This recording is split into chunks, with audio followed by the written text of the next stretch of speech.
Hello students, लाल classes concept school में आपका स्वागत है।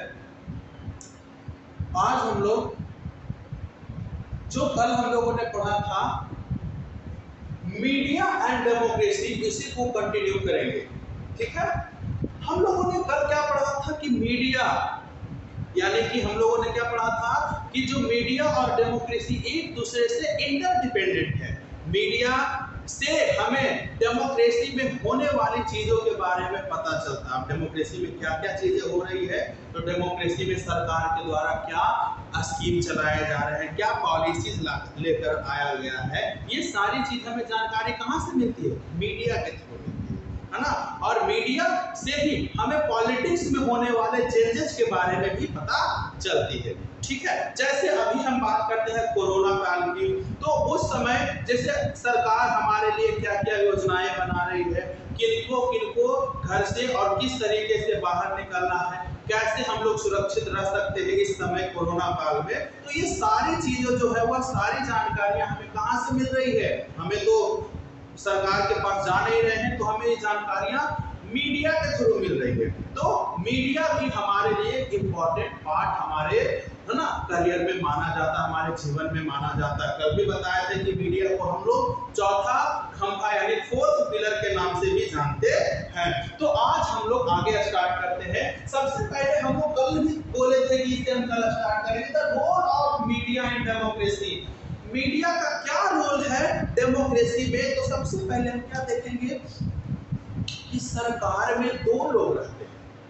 एक तो जो नहीं जीतते या जिसकी सरकार नहीं बनती उसको अपोजिशन पार्टी कहा जाता है, और एक जिसकी सरकार बनती है ना, वह रूलिंग पार्टी कहा जाता है। तो रूलिंग पार्टी और अपोजिशन पार्टी दोनों के बारे में जानकारी किससे मिलती है? मीडिया के थ्रू मिलती है। क्या जानकारी मिलती है? अगर रूलिंग पार्टी कोई ऐसा काम कर रहा है जो हमारे लिए उचित नहीं है, जिससे हमारे देश में लोगों को, नागरिकों को परेशानियों का सामना करना पड़ रहा है, तो इसके खिलाफ आवाज कौन उठाएगा? इसके खिलाफ आवाज कौन उठाएगा? तो जो अपोजिशन पार्टी के लीडर से, जो अपोजिशन पार्टी वाले हैं, वो आवाज उठाएंगे। अब आवाज उठाने की बात यहाँ आई, तो यह आवाज को हम तक कौन पहुंचाएगा? तो वह मीडिया पहुंचाएगा।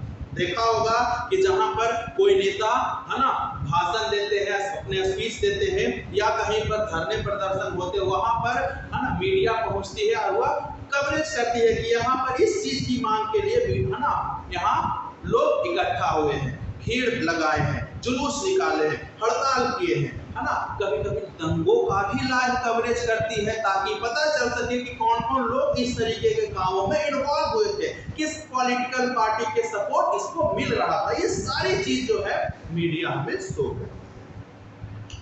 पब्लिक ओपिनियन की बात करा जाए, पब्लिक ओपिनियन में क्या होता है कि हमने देखा होगा, आप लोग न्यूज देखते हैं, न्यूज में क्या देखते हैं कि 4-5 लोग जो है वह बैठे रहते हैं। उनको बुद्धिजीवी, विद्वान लोगों में की श्रेणियों में कहा जाता है, और जिनको अपने अपने क्षेत्र के बारे में जानकारी होती है ना। अगर कोई मान लेते सॉरी अगर कोई बीजेपी से है,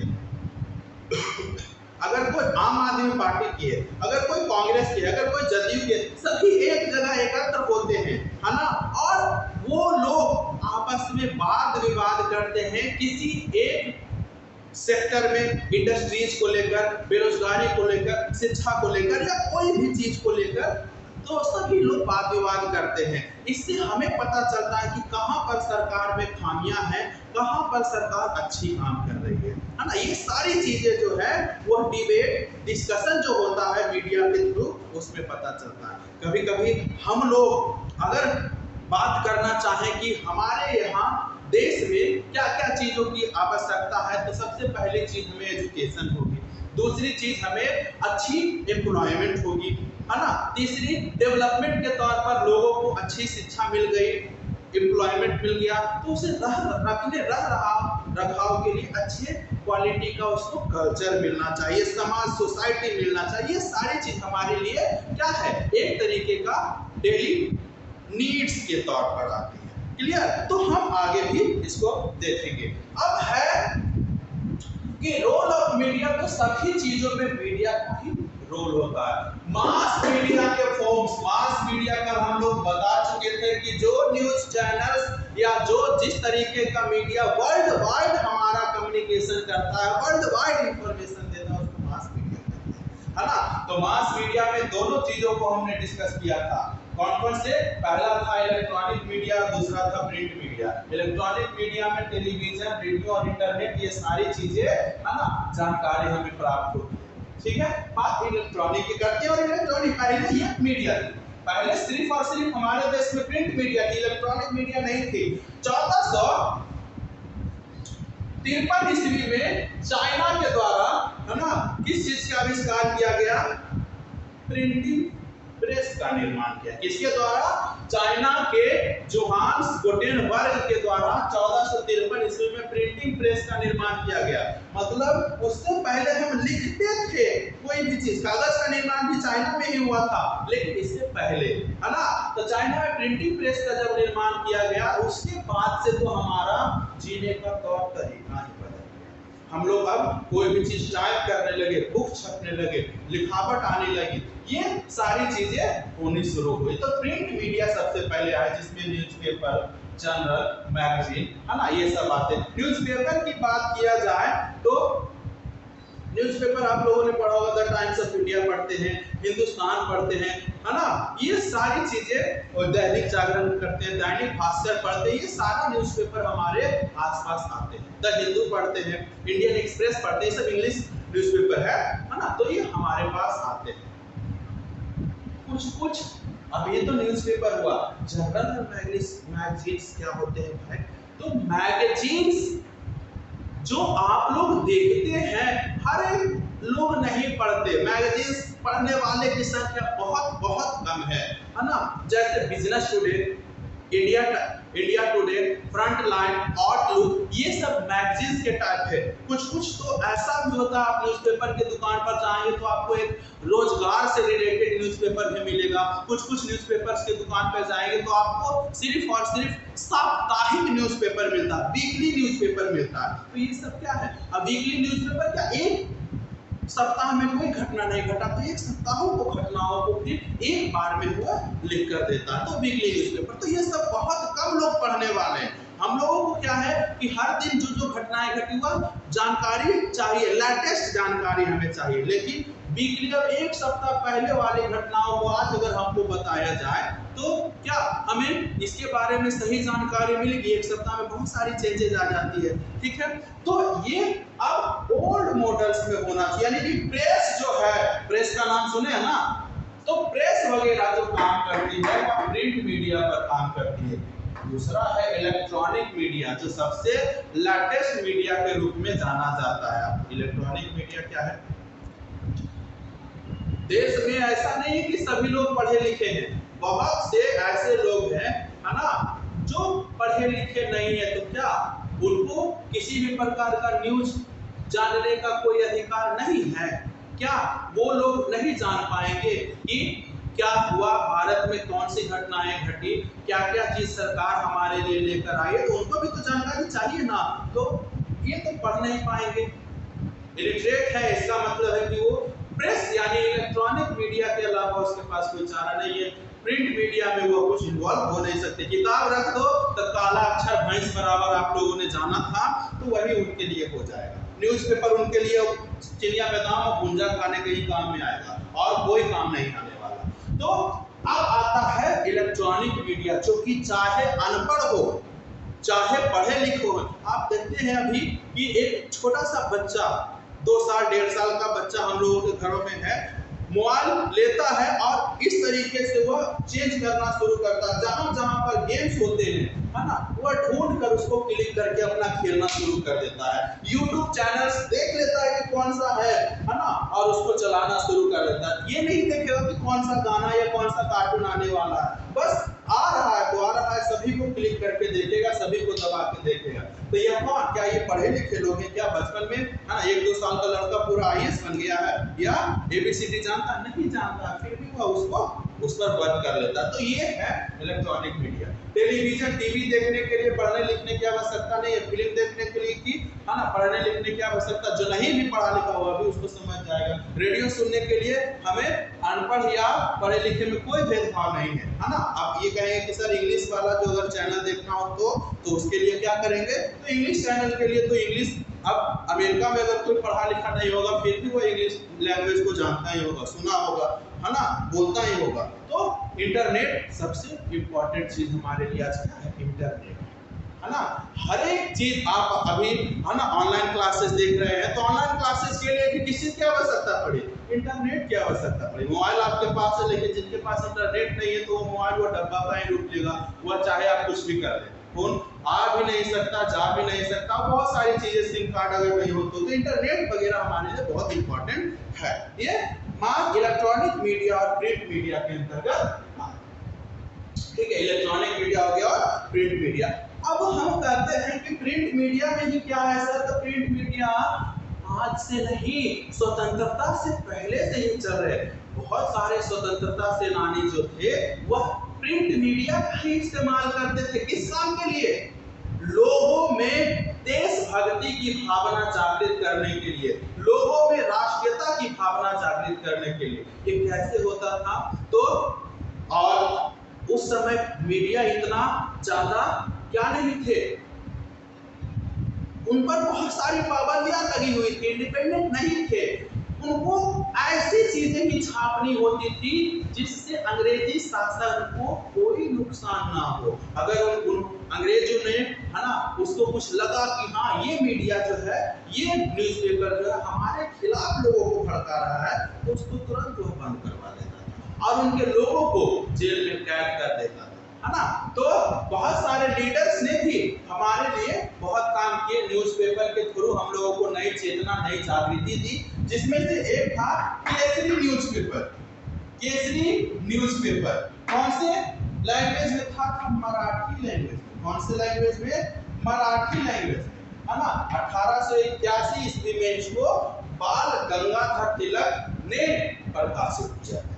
केसरी, है ना, मराठी लैंग्वेज में लोगों को क्या करने के लिए, जागृत करने के लिए छापा गया न्यूज़पेपर। उसके बाद और भी कई न्यूज़पेपर्स आए, है ना, ठीक है। लेकिन अब और तो और जैसे जितने भी स्वतंत्रता सेनानी थे वो क्या करते थे, लोगों को घर घर जाकर ये लोगों को तो समझा नहीं सकते क्योंकि अंग्रेजों की नजर उन पर रहती थी, हमेशा उनके कार्यों पर रहती थी। तो क्या करते, रात में कुछ प्रिंट कर लिया करते थे, रात में वो लोग प्रिंटिंग करते और क्या, उसके बाद क्या होता था कि जैसे रात में हुआ, जैसे पैम्पलेट लगा हुआ आप लोग दीवारों पर देखते हैं, आप घर से आते हैं तो बहुत सारे जगहों पर पैम्पलेट लगा हुआ था, क्लास का, कोई इंस्टीट्यूशन का, या फिर, है ना, स्कूलिंग का, या फिर कोई शॉपिंग मॉल दुकान जो भी खुले उसके लिए। तो ये पैम्पलेट जो है इश्तिहार के तौर पर बांटा जाता था। और अब ये बांटने के तौर पर ये भी नहीं कि आप सबको दिखाकर बांटे, नहीं,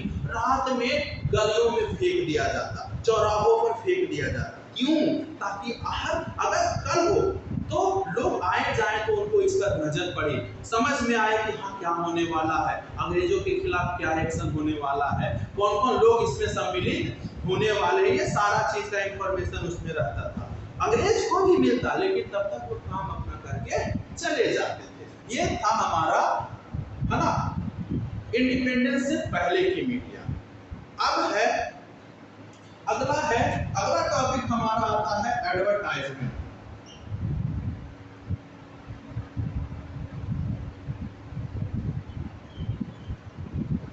अच्छा, आप लोग टीवी देखते हैं जी, जाहिर सी बात है सभी टीवी और कार्टून देखने के शौकीन हैं, हम भी हैं, हम भी कभी कभी मूवीज वगैरह देख लेते हैं, मैच तो अभी भी देखते हैं, है ना। तो आप उसमें क्या देखते हैं कि बीच बीच में कुछ देर मूवी चलती है, उसके बाद 5 मिनट, 4 मिनट, 2 मिनट जितना का भी एडवर्टाइजमेंट आता है, किसी ना किसी चीज टॉपिक पर आता है ना, किसी सामान की बिक्री के लिए या किसी सर्विसेज के लिए, बैंक के लिए, फाइनेंस के लिए, फंड्स के लिए, इन सब चीजों पर क्या आते हैं, एडवर्टाइजमेंट आते हैं। एडवर्टाइजमेंट जो है वह बहुत ज्यादा इंपॉर्टेंट है। उससे दो काम होते हैं, आगे हम लोग का एडवर्टाइजमेंट भी एक चैप्टर है तो उसमें भी बताएंगे।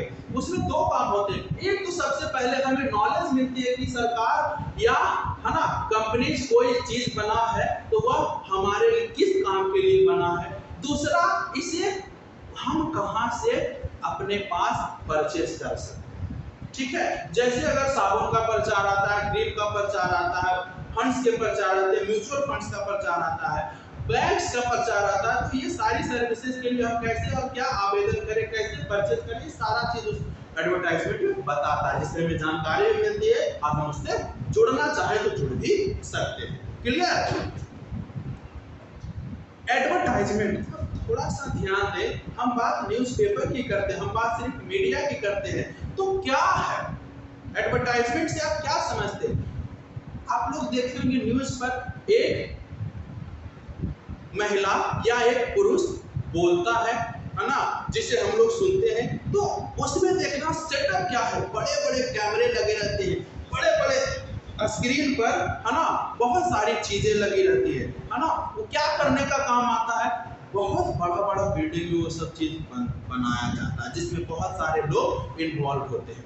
तो ऐसा क्या है भाई इसमें कि इतने ज्यादा लोग इन्वॉल्व होते हैं, उनको पैसा कहाँ से आता है? तो हम लोग जैसे कॉमन मैन के लिए संभव है? नहीं है। इसमें बड़े बड़े बिजनेसमैन शामिल होते हैं और वो लोग न्यूज़पेपर, न्यूज चैनल्स को क्या करते हैं? ऑन करते हैं, है ना।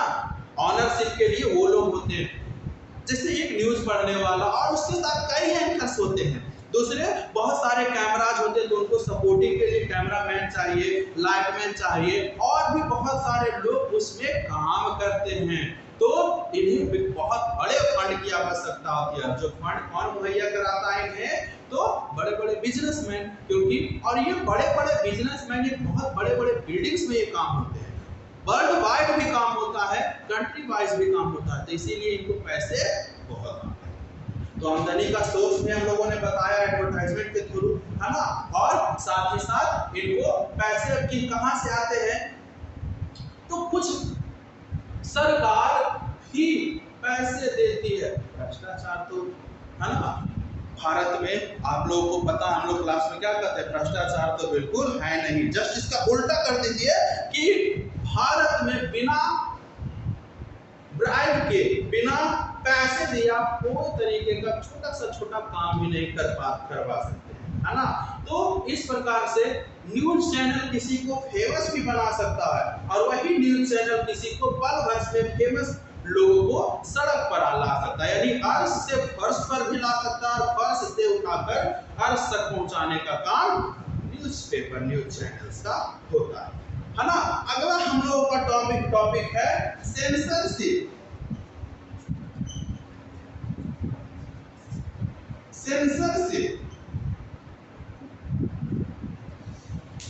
देखते हैं, मूवी आप लोग देखते हैं, सुना होगा कि मूवीज में बहुत सारी चीजों को हटा दिया गया। मूवीज में अगर कोई गालियां, अगर कोई सीन ऐसे हो जिससे कि कुछ लोगों पर गलत संदेश जाता हो, कुछ हिंसात्मक संदेश जाता हो, उसे हटाया जाता है, उसको सीन से, उसको मूवी से, उसको सीरियल से उसको हटा दिया जाता है। ऐसा करने से क्या होता है भाई?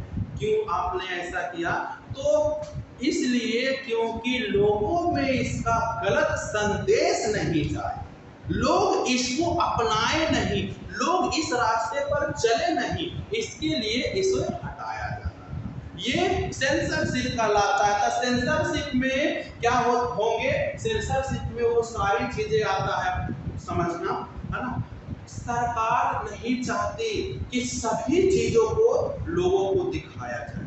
कुछ ऐसी भी चीजें होती है जो, जैसे सरकार ने कुछ गलत काम किया, सरकार पर अगर भ्रष्टाचार का आरोप लगाया गया, कोई मंत्री पर लगाया गया, कोई विधायक पर लगाया गया, या कोई बड़े अधिकारियों पर किसी प्रकार का चार्जेस, करप्शन का अथॉरिटी लगाया गया, अधिकार लगाया गया, तो क्या उस अधिकारी, है ना, वह अधिकारी चाहेगा कि हमारे बारे में पूरा दुनिया जाने, हमें पूरे दुनिया के सामने, है ना, क्या होना पड़े, मुंह छिपाने की जगह नहीं मिल पाए? ऐसा कोई चाहेगा? नहीं चाहेगा। तो न्यूज़पेपर्स, न्यूज चैनल वाले को, है ना, यह बताया जाता है, यह कहा जाता है कि ये कंटेंट्स आप न्यूज चैनल्स में नहीं डालें, आप इससे अलग दिखाएं। लेकिन लेकिन आज बहुत सारे ऐसे प्लेटफॉर्म हैं जहां पर है ना किसी भी प्रकार का रिस्ट्रिक्शन नहीं होता है, जिसको कहते हैं सोशल मीडिया प्लेटफॉर्म। ट्विटर,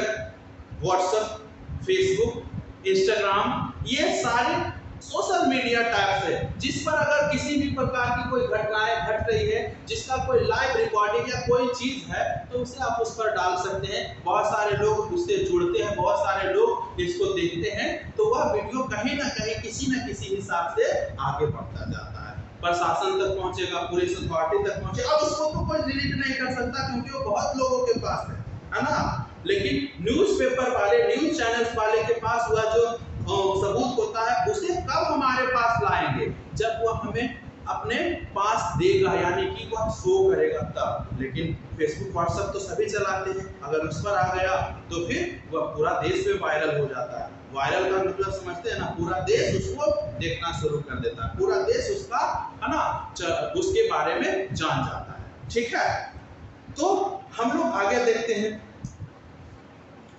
यह सबसे इंपॉर्टेंट चीज है कि यही जो सेंसरशिप है वह कभी कभी किसी चैनल पर लगाया गया बैन है।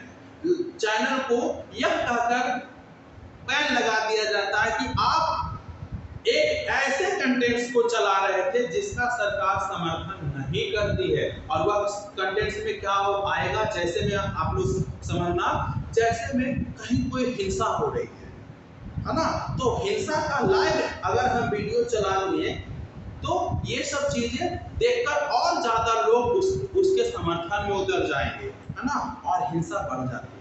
कहीं पर अगर कोई दंगा, हिंसा ये सब हुआ तो उसका समर्थन नहीं करना है न्यूज चैनल्स वाले को। अगर कहीं पर आतंकी अटैक हो रहा है, टेररिस्ट अटैक हो रहा है, हमारी सैनिक, हमारी सेना उसका जवाब दे रही है, उसको भी लाइव रिकॉर्डिंग नहीं करना, क्योंकि आप लाइव रिकॉर्डिंग में देख रहे हैं, वही चैनल तो एक आतंकवादी भी अगर देखेगा तो वही लाइव उसको भी दिखाएगा। हमारी गतिविधि, हमारी सेना की गतिविधि के बारे में उसको पता लग रहा है ना जी, तो इस प्रकार से वही सतर्क हो जाएगा, उसको भी जानकारी हो जाएगी कि कौन सा अगला एक्शन उठाने वाले हैं हमारे लोग। ठीक है, तो ये सब चीजों पर भी दबाव ये कसा जाना चाहिए। क्लियर? तो ये सब चीज। अब बात करते हैं 1975 से 77 तक एक इमरजेंसी लागू हुआ था, है ना। वह इमरजेंसी सबसे बड़ा मीडिया बैन था, जिसमें कि मीडिया को इसके खिलाफ बोलने तक की अलाउ नहीं की गई। मीडिया उसके इमरजेंसी का मतलब समझते हैं, आपातकाल लगा देना, घोषणा कर देना कि इस तरीके से लोग कहीं भी, उस समय क्या होता था 4 से 5 लोग एक जगह एकत्र नहीं हो सकते, उनको पुलिस पकड़ कर ले जाती थी, है ना। एक ग्रुप में लोग नहीं रह सकते, कोई मीटिंग नहीं कर सकते, कोई सभा नहीं कर सकते, कोई जुलूस नहीं निकाल सकते, कोई हड़ताल नहीं कर सकते, यानी कि बहुत ज्यादा भी। जैसे कोरोना में हम लोग घर में है ना, डर से, कोरोना के डर से, उस समय सरकार के डर से घरों में दुखे हुए लोग, है ना। ठीक है, कोरोना के कारण तो बीमारी है जो हमें बचना है, लेकिन उस समय सरकार, यानी सरकार के लोगों से भी हमें बचना होता था। ठीक है, तो ये उस समय क्या थे, इमरजेंसी थी, तो न्यूज चैनल्स भी इसको नहीं चला रहे थे। क्यों नहीं चला रहे थे? क्योंकि उसको उस पर बैन लगाया गया कि आप ऐसा काम नहीं कर सकते हैं, है ना।